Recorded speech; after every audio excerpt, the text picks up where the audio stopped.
Mais de toute façon, ça se voit. Mais je ne compte pas dans les mots, dans les 500 mots, les passages.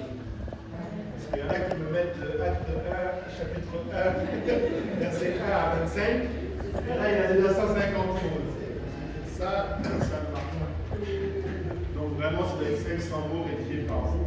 Et si vous avez de la difficulté avec l'écriture, vous venez me voir, on va travailler ça. Mais vraiment, je vais vous demander une introduction qui annonce ce que vous allez présenter, une première partie, une deuxième partie, éventuellement une troisième partie dans ce cas-là, et une conclusion. C'est pas besoin d'être égal, c'est sûr que l'introduction et conclusion pour être plus simple. Mais je vais être plus sévère cette année. Il est beau d'être les deux autres sessions d'avant. Et des fois c'était de la bonne foi. Je ne dis pas que vous n'étiez pas de bonne foi. Des fois il y avait de la bonne foi. Mais des fois il y avait de la bonne foi, mais il faut qu'on arrive à. N'ayez pas peur. Ça va bien se passer. Ça va aller. Est-ce qu'il y a des questions par rapport à ça? Non? Si ça vient au fur et à mesure, n'hésitez pas à. L'autre chose, l'essai est vraiment un complément de la leçon. Donc vous pouvez reprendre des éléments de votre leçon. Vous pouvez aller chercher la connaissance dans la leçon. Vous n'êtes pas obligé de l'inventer. Et si vous sentez que vous n'êtes plus dans le ministère des apôtres, c'est parce qu'il y a un problème. On peut prêcher beaucoup de choses avec Paul et avec Pierre. On peut aller prêcher la sainteté avec Pierre, on peut aller prêcher la sainteté avec Paul, et rester dans le ministère. Okay? Rester vraiment dans la leçon de l'esprit. Sachez que vous avez 3 leçons. L'unicité, c'est pareil. L'unicité. Si je retrouve de l'unicité dans le cours, là, il y a un problème. Il y a un cours sur l'unicité. Donc je sais qu'avec Pierre, vous pouvez prêcher l'unicité, mais restez vraiment dans le principe du ministère. Amen. Je pense que là, cette fois-ci, j'ai découvert. Je vais faire une référence. Faire référence, tu peux. Ça fait partie de son ministère. Mais quand je commence à avoir 4, 5, 6, 7, 8 paragraphes sur l'unicité dans le ministère des apôtres, il y a un problème. Il faut que vous soyez vraiment capable de rester dans le ministère des apôtres. Oui, on peut tout faire avec les différentes leçons, mais pour le tabernacle, restez sur le tabernacle. Pour l'unicité, restez dans l'unicité. Et pour le ministère des apôtres, quand vous lisez votre essai, vous devez retrouver l'esprit de la leçon. Okay? Vous devez rester dans le ministère.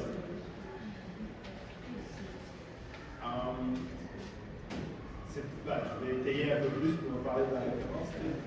Oui, le ministère des apôtres, c'est de prêcher l'évangile.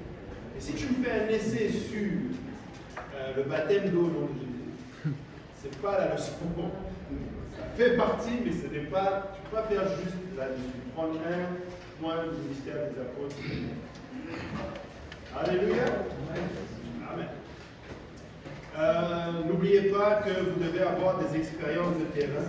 Et ça serait bon que vous le fassiez au cours des ceux qui commencent, même ceux qui sont en cours, mais commencez à le faire au fur et à mesure. Pour le faire au fur et à mesure que vous avez. N'attendez pas à la fin. Vous voyez que pour les expériences crédits, c'est la participation à l'église locale, la formation des disciples et l'engagement dans les missions. Et je pense que pour les nouveaux, vous allez voir que.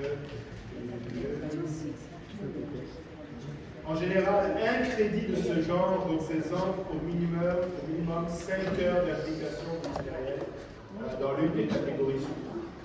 Donc, vous devez accumuler de l'expérience, 6 crédits pour la première année et je pense un autre 6 crédits supplémentaires. Donc, ça fait au total une trentaine d'heures pour chaque session, pour chaque diplôme. 30 heures pour les 2 premières années, 30 heures pour les 2 années. Voilà pour l'aperçu du cours. Est-ce que tout le monde est confortable avec ça? Ouais? Pas de questions? Alléluia. On commence notre étude.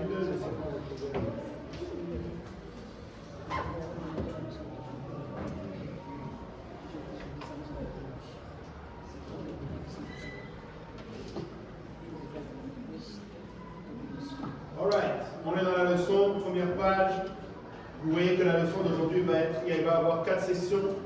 La transition de l'Église, le ministère de Philippe, le ministère de Paul, le ministère de Pierre. Comme je le disais tout à l'heure, vous êtes officiellement dans la deuxième partie de l'étude sur le ministère des apôtres, Purpose et Institute, mais ce n'est pas parce que vous n'avez pas fait la partie 1 que vous n'êtes pas capable de faire la partie 2. Les cours sont assez distincts les uns des autres pour pouvoir suivre quand même. Dans cette leçon, l'objectif de base, ça va être pour ceux qui sont dans les 2 premières années, être capable de résumer le ministère de Philippe et de Pierre. Et les objectifs avancés de la leçon, c'est que les étudiants proposent 3 caractéristiques du ministère personnel en fonction de l'étude de Philippe et de Pierre. Ça ici, ça veut dire que vous soyez capable d'analyser vous-même la façon dont vous servez aujourd'hui le Seigneur et comment vous pouvez regarder par rapport à Pierre et à Paul, non pas pour juste faire comme eux, mais pour pouvoir vous en verser. Amen. Première section, la transition de l'Église. Si quelqu'un peut lire Acte 8, on va pas lire. On va lire Acte 8 à la fin.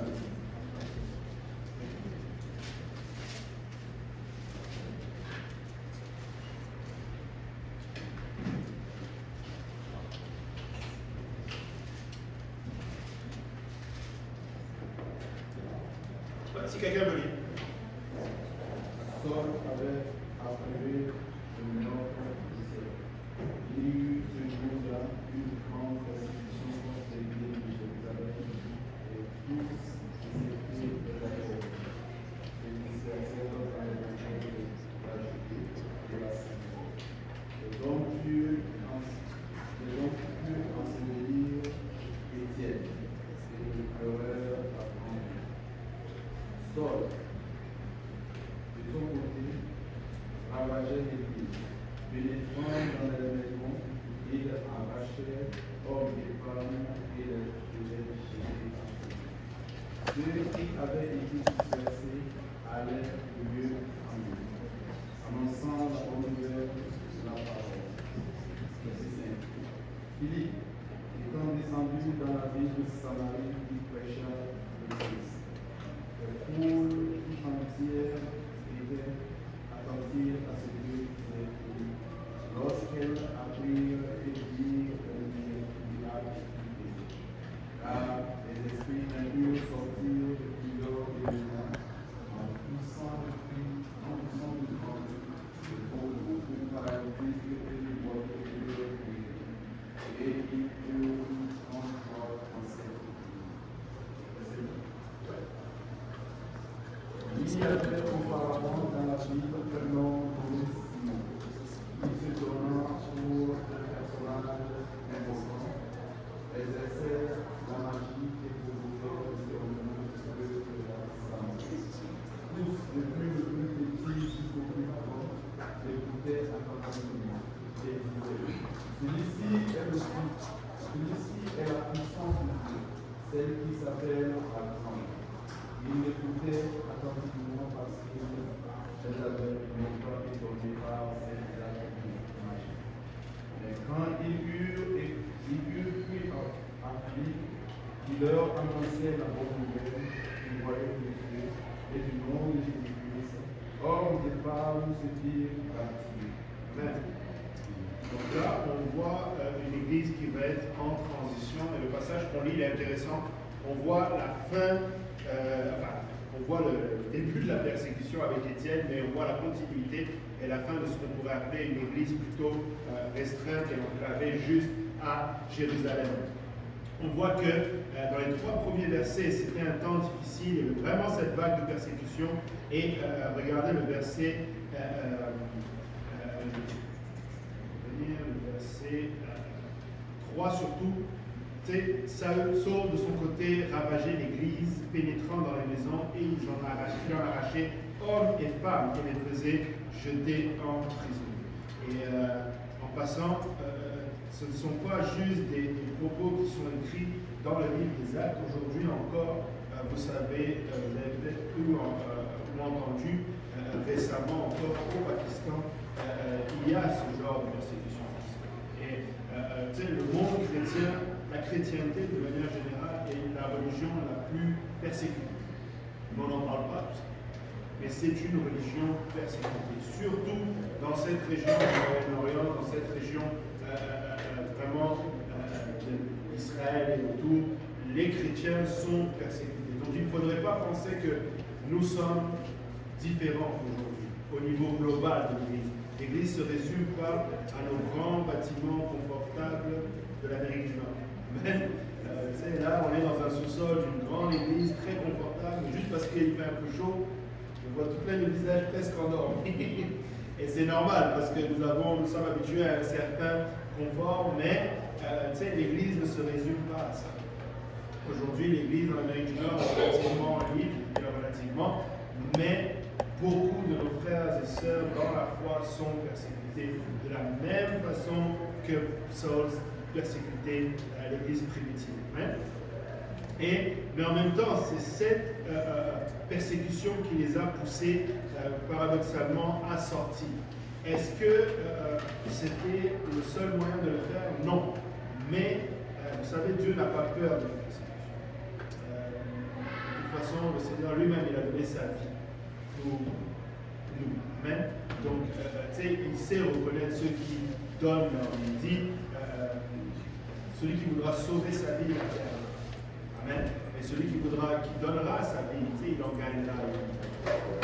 Et le Seigneur ne voit pas la persécution comme nous pourrions le voir. Maintenant, est-ce que le Seigneur a seulement ce plan-là? Non. L'Église primitive aurait pu aussi elle-même commencer à sortir, mais ça a été un outil pour qu'il commence à sortir. Je vous ai rappelé ici le commandement que le Seigneur avait donné dans Actes 1:8. Vous serez mes témoins à Jérusalem, dans la Judée, la Samarie, jusqu'aux extrémités de la terre. Ça, c'était le plan de Dieu. Mais l'Église était relativement dans un certain confort. Amen. Est-ce que tout le monde m'entend même au fond? Oui. Oui. Et on voit ici que cette période transitoire dura 9 ans. Jérusalem était le centre d'intérêt de l'Église, mais la transition se fit au fur et à mesure. Elle passa finalement de Jérusalem à Antioche. Acte 11, verset 26 nous dit ce fut à Antioche que pour la première fois les disciples furent appelés chrétiens. Et à votre avis, pourquoi c'est seulement à Antioche? Pourquoi on ne les a pas appelés? Qu'est-ce que ça veut dire chrétien en fait? Qui ressemble à Christ.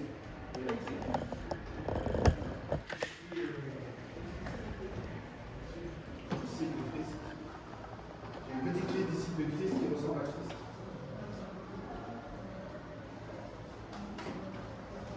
Ok. En fait, chrétien, c'est ce qu'on appelait chrétien, on les appelait petit Christ, mais dans le sens moquerie, on va dire. Mais Christ, ça voulait vraiment, les chrétiens, ça voulait vraiment dire les adorateurs. La raison pourquoi on les a commencé à les surnommer comme tels, c'est à cause de cette doctrine nouvelle. Mettez-vous en contexte. À l'époque, là, c'était nouveau qu'un groupe décide, et même aujourd'hui, j'ai entendu récemment, il y a ces juifs qui discutent encore, à savoir, nous avons notre culture, nous avons notre croyance. Oui, il est écrit qu'il y a les naître d'une jeune fille, d'une femme vierge, oui, il est écrit que le Messie va venir, mais ils avaient cette relation à l'éternel, mais ils n'avaient pas pour doctrine d'adorer un homme. Amen. Et donc quand Christ est venu, il a tout bouleversé. Et l'Église primitive était non seulement restée à Jérusalem physiquement, mais avait aussi cette tendance à rester juste entre eux. Ceux qui étaient juifs, mais qui avaient cette culture déjà du Messie. Alors que quand ils commencent à sortir à Antioche, l'évangile commence à davantage se propager et il commence à y avoir vraiment une propagation de cette nouvelle doctrine. Pour eux, c'était vraiment une nouvelle doctrine. Et c'est comme ça qu'ils s'en sont venus à appeler ces personnes qui étaient là des chrétiens. Ils n'avaient pas, comment dire, ils n'étaient plus Ils ne se référaient plus seulement à eux comme des religieux quelconques ou juifs quelconques ou ce n'étaient pas des idolâtres quelconques, c'était vraiment des chrétiens, ceux qui adoraient Jésus-Christ. Amen. Ce mot-là est important parce que tous ceux qui aujourd'hui font de Jésus-Christ une troisième personne d'une divinité ou un bébé qui n'a jamais grandi, mais ce n'est pas vraiment des chrétiens. Parce que tu vois, c'est toujours le point qui vient faire la scission, c'est que pour être un chrétien, il faut que tu reconnaisses que ce Jésus-Christ était vraiment Dieu. Il faut que tu l'élèves à un rang où il devient ta référence. Tu l'imites, tu l'adores, tu fais ce qu'il a fait, tu obéis à son évangile, tu obéis à son commandement d'évangéliser, parce qu'il devient un Dieu au même titre que ce Dieu-là que tu connais. Est-ce que c'est clair pour nous? Si on continue, on voit aussi que, verset 4, ceux qui avaient été dispersés allaient de lieu en lieu, annonçant la bonne nouvelle de la parole. Et pendant que je préparais, si on continue un peu vers page 3, ça nous dit que leur comportement était rempli de passion et de zèle. On voit que quelque chose a changé. Mais c'est drôle de se dire, est-ce que si on veut être les imitateurs de l'Église politique, mettons-nous à la place des chrétiens, est-ce que c'est juste la persécution qui les a remplis de zèle? Est-ce qu'ils n'étaient pas un minimum zélés avant ça? Avant ça, on s'entend qu'ils avaient quelque chose, ils avaient reçu le Saint-Esprit, ils avaient ce feu en eux, ils avaient cette chose qui pouvait les faire bouger. Mais malheureusement, et c'est là que nous, qui sommes aujourd'hui, qui avons l'histoire de notre côté, nous devons prendre cet exemple-là et ne pas répéter la même erreur. Le confort, le salut individuel. Je suis sauvé, je vais bien, ma famille va bien, mes enfants grandissent bien, ma femme est avec moi, on va à l'église, j'ai un bon travail, Dieu me bénit, je respecte ses commandements, tout va bien. Et très souvent, ça peut nous conduire dans une certaine routine et qui nous fait oublier le rôle de l'Église. Le rôle de l'Église, c'est d'être cet ambassadeur de Christ. Nous avons été appelés au même titre que Esther quand Mardochée nous dit « Qui sait si ce n'est pas pour un temps comme celui-ci que tu as été élevé à la royauté ?» C'est la même chose pour nous. Le pasteur Kawazi le disait souvent, s'il s'agissait juste du salut individuel, au moment de l'obéissance à l'évangile, Dieu nous prendrait. Le Seigneur nous prendrait et puis ça serait fini. Mais nous devons réaliser que nous avons une mission. Écoutez, on doit être dérangé par le fait de ne pas accomplir ça. Ça doit être quelque chose qui, n'attendons pas la persécution constante. Amen. N'attendons pas d'être bouleversés, n'attendons pas d'être, comment on appelle ça, chambranlés de toutes parts, n'attendons pas qu'un événement extérieur vienne nous rappeler notre mission. Amen. Vous êtes l'Église de Dieu, nous sommes l'Église de Dieu et nous sommes appelés à être la lumière du monde. Amen. Et moi, je ne remets pas en cause leur zèle. Je ne pense pas que leur zèle s'est réveillé. Et d'ailleurs, leur zèle, tout comme la passion, tout comme ce qui les poussait, c'était quoi? Jésus, mais donc, qu'est-ce qu'ils faisaient qu'ils étaient animés? Le Saint-Esprit. Je vais poser des questions très simples des fois. Je vois des yeux qui me regardent, genre, quel est ce piège? Les réponses sont simples. Oui.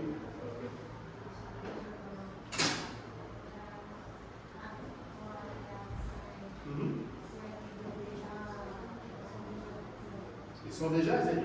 Et vraiment, il leur a dit, vous recevrez une puissance. Vous vous rappelez de ce passage-là? La puissance, là, vous le connaissez. Ça vient de quel mot grec? Dynamisme. Même duquel on tire dynamique. C'est vraiment une puissance. Sans le Saint-Esprit, là, aucun chrétien ne peut rien faire. Et déjà, vous savez, le chrétien pour le Saint-Esprit, j'ai encore un peu débat. Mais nous avons reçu une puissance et nous devons être, j'allais dire, drivés, nous devons être conduits par cette puissance-là. Mais très souvent, nous allons fournir des efforts pour un besoin ou un confort personnel. Et comprenez-moi bien, ce n'est pas un problème. Au même titre qu'à l'époque de Noé, ce n'était pas un problème de se marier, de boire, de marier leurs enfants, de faire la fête. Ça devenait un problème quand tout ce que tu faisais, c'était ça. Là, ça devenait un problème. Amen. Donc, il faut que l'Église se réveille et il faut qu'elle ait, sans avoir passé par la persécution, ce qui est décrit ici. Donc, ça nous rappelle ce qui est 3 éléments nécessaires. Notez-le, enfin, prenez-le. Leur comportement était rempli de passion et de zèle. Ils comprenaient l'éternité et ils réalisaient l'importance de la doctrine. Amen. La fois dernière, on s'est beaucoup arrêté là-dessus, on ne revient pas nécessairement aujourd'hui ou au moins dans les prochaines leçons sur la doctrine, mais rappelez-vous, la doctrine, c'est notre fondement. Si la doctrine, notre fondement est remis en question, l'édifice qu'on va bâtir va finir par s'écrouler. Et vraiment, je parlais avec quelqu'un récemment d'une autre congrégation, une autre dénomination, devrais-je dire, chrétienne. Ne vous fiez pas aux apparences. L'immeuble peut être très grand, l'église peut être très grande, l'église entre guillemets. Et il peut y avoir, vous avez l'impression que, wow, eux vraiment ils impactent le monde. Écoutez, si la fondation n'est pas bonne, elle va se fragiliser. C'est peut-être une question de temps, mais elle va se fragiliser. Et le jour où elle va se fragiliser et que vous allez la voir tomber, il ne faudra pas que ce soit seulement à ce moment-là que vous réalisiez que la fondation est bonne. Oui, peut-être que quand tu prêches, et même pas peut-être, certainement que quand tu prêches ce que nous prêchons et que nous restons avec l'Église primitive, nous n'avons pas le même résultat que d'autres qui sont plus laxistes. Mais parce que nous ne sommes pas là pour accueillir n'importe quoi. Nous sommes là pour former des chrétiens. Nous sommes là pour dire au monde, écoute, quitte à ce que tu fasses partie seulement des 8 comme Noé, mais voilà la vérité. Amen. Ne faites jamais de compromis quant à la vie. Amen. Ça c'était le cours d'avant, mais ne faites jamais de compromis quant à la vie. Bon, ensuite, le réveil en Samarie. Acte 8, 5 à 8. Quelqu'un peut lire?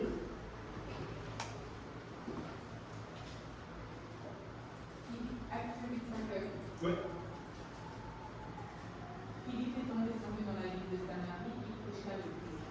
Les foules tout entières étaient attentives à ce que disait Philippe, lorsqu'elles apprirent que bien les miracles qu'on faisait, car les esprits impurs sortirent de plusieurs Éthiopiens, en poussant de grands cris, et beaucoup de paralytiques et des voitures guéries, et il y eut une grande joie dans cette ville.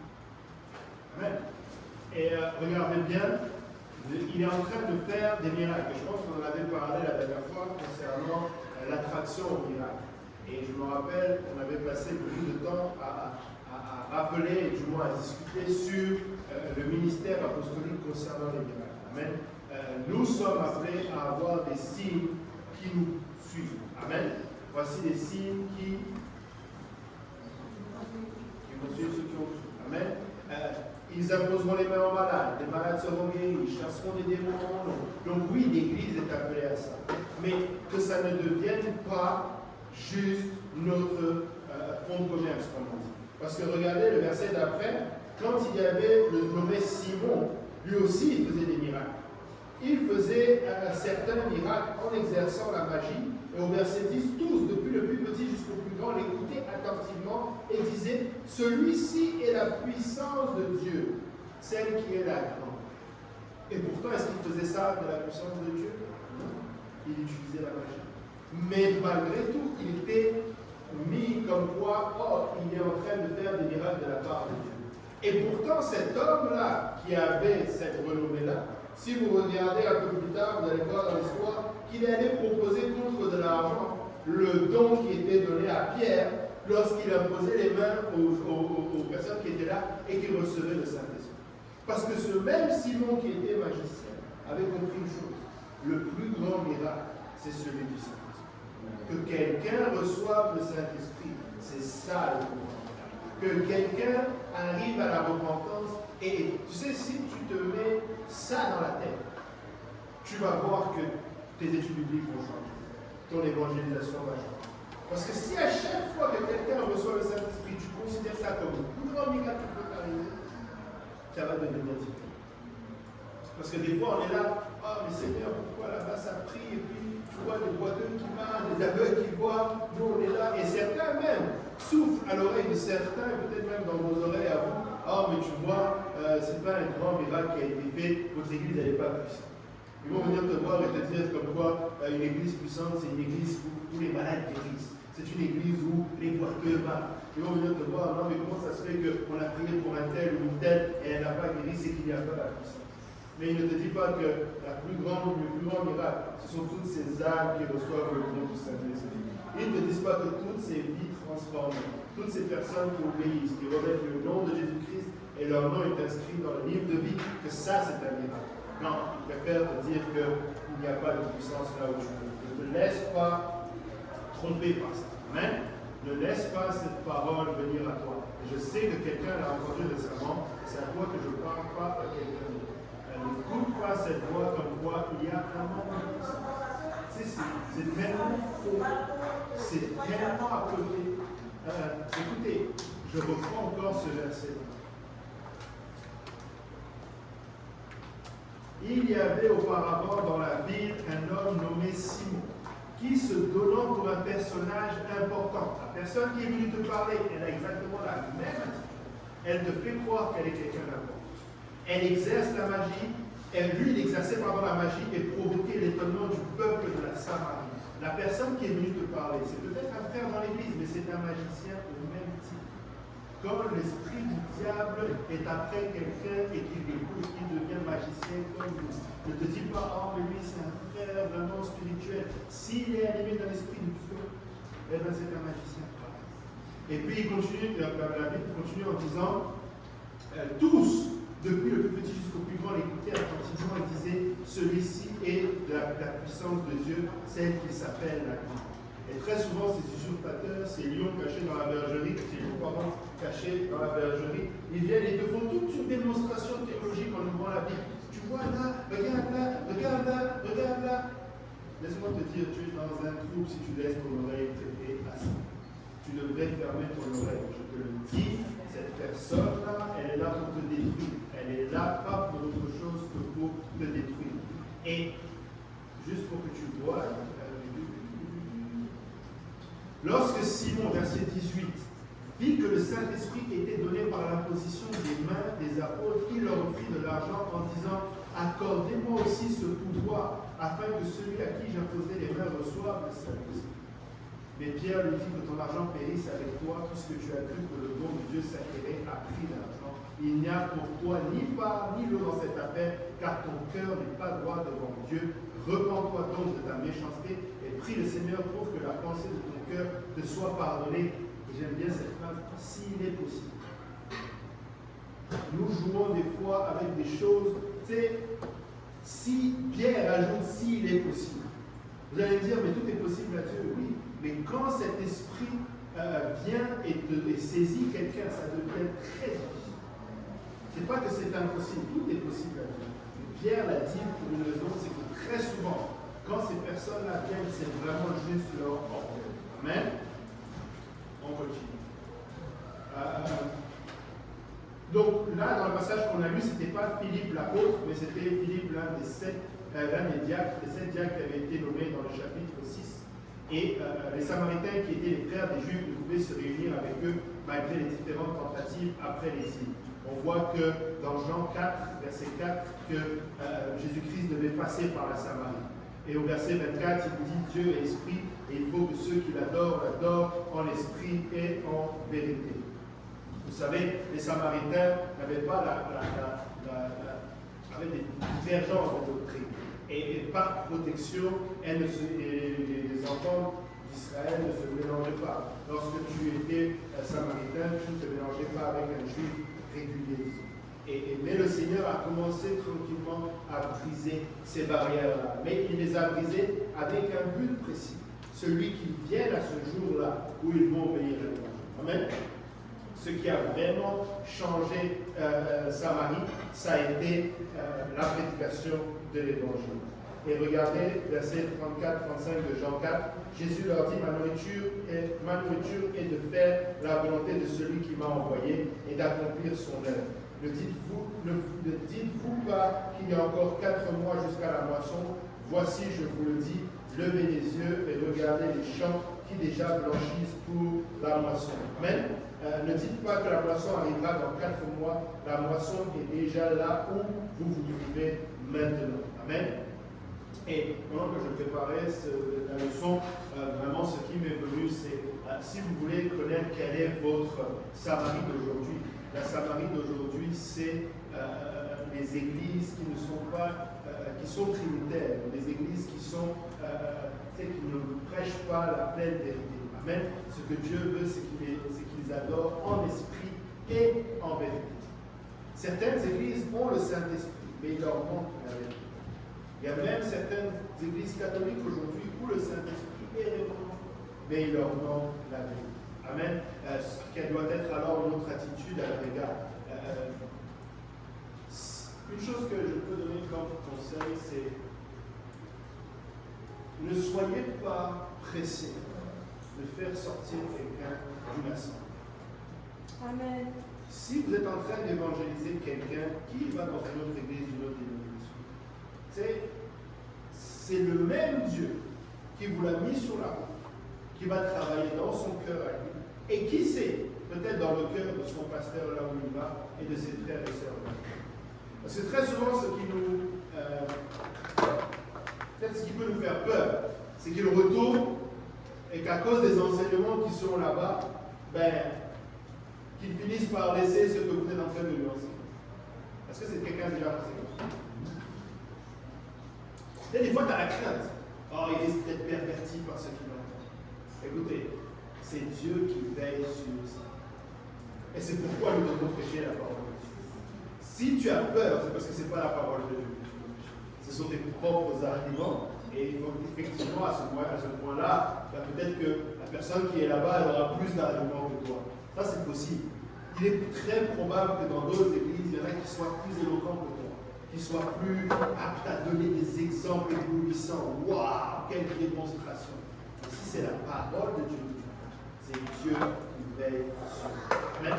Donc n'ayez pas peur. Et pourquoi je dis ça? C'est parce que ce qu'on veut, c'est que cette personne-là vienne elle-même à réaliser ce qu'elle reçoit. Que vraiment c'est la vérité.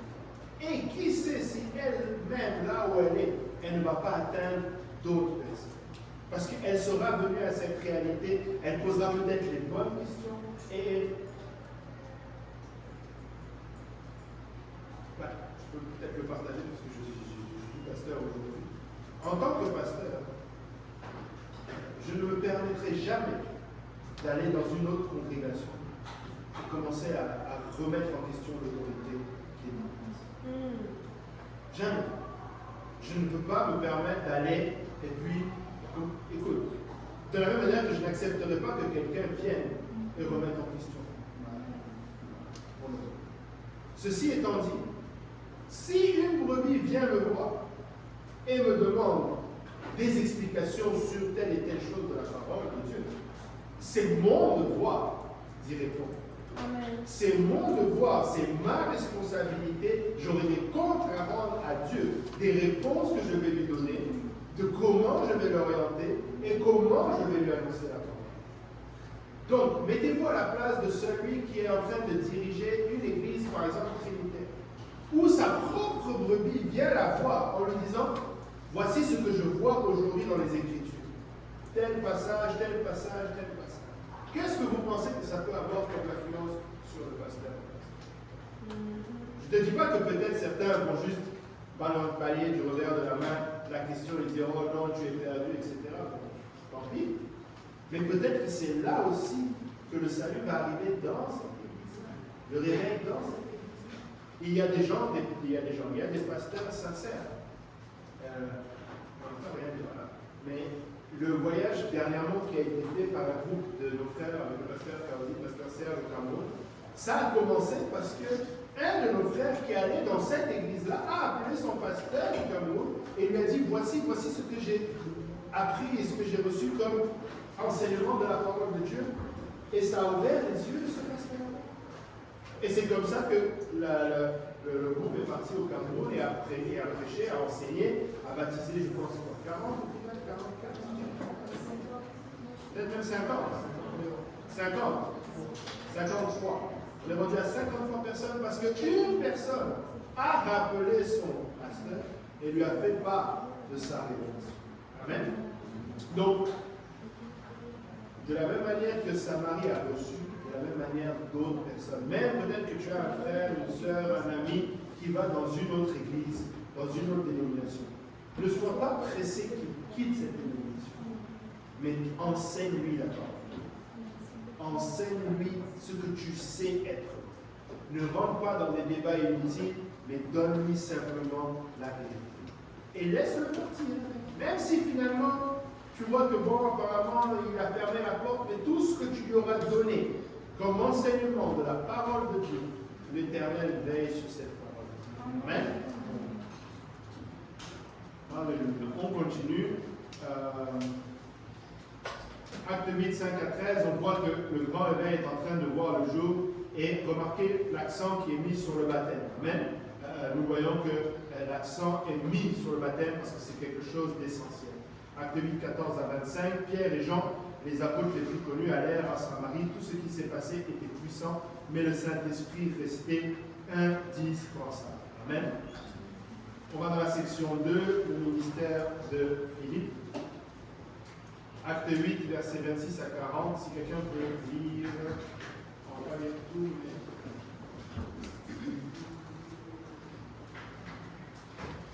Si quelqu'un peut lire 26 à 31.